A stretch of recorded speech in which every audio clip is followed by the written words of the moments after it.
Interesting, but since you say that now the world is facing this, you mentioned different catastrophes that are happening. Let's talk about Europe. Europe is warming fast, and they are now facing that warm. And recently, the way temperature has increased almost 42%. I was just reading yesterday. So I was also reading the cost of that. It is around $207 billion climate bill is being generated because of this all that is happening around. So how do you see it? Because until recently, it was global south that was facing all that problems created by the climate change. For the first time, we are seeing that the Europe is closely observing, feeling it. Do you think that things could change after that? Well, it's very interesting narrative that whenever these climate disaster happens, we always try to link it with economic losses, and there is this huge chunk of evidence that how it impacts in terms of non-economic losses. For example, how it impacts your education, how it impacts your mental health, how it impacts your lifestyle in general, and how it impacts relationships with each other. Because whenever there's like heat waves or increased temperature, the domestic violence increases. You get more depressed. Your mood is not good. It has like impact on your health too. So the economic part is there,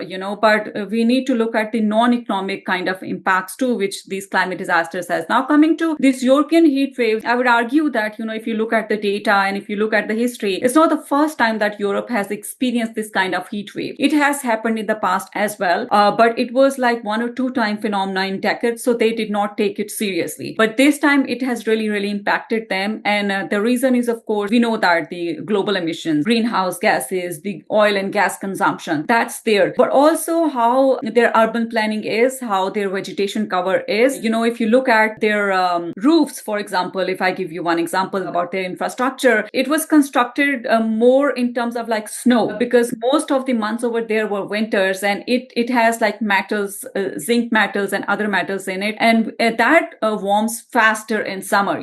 That's why people were feeling a lot of heat in summer this year. But also there is less vegetation cover with the passage of time, because these urban planners in the Europe, I wouldn't say it's 100% like global south, but those are also failing in Europe as well. That has to do a lot. But is that going to change anything for global south? Well, I don't think so. And let me give you example why I'm saying this. For example, in past 5 years, there was this one mega flood in Germany.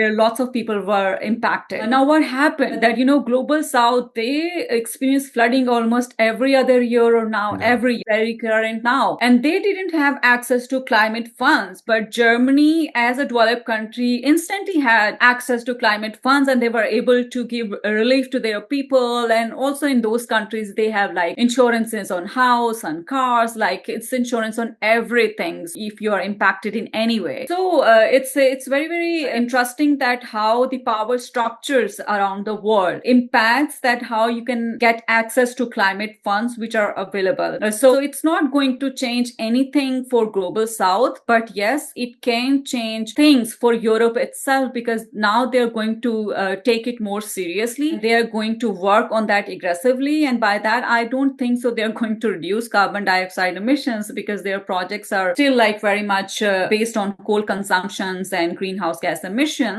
Although they have some targets to reduce in 5 years and move towards like renewables, but it has time. So maybe they are going to work towards infrastructure change, more access to electricity and AC and cooling devices in terms of those, giving relief to people. That kind of initiatives would be there for their own people, not for the global south.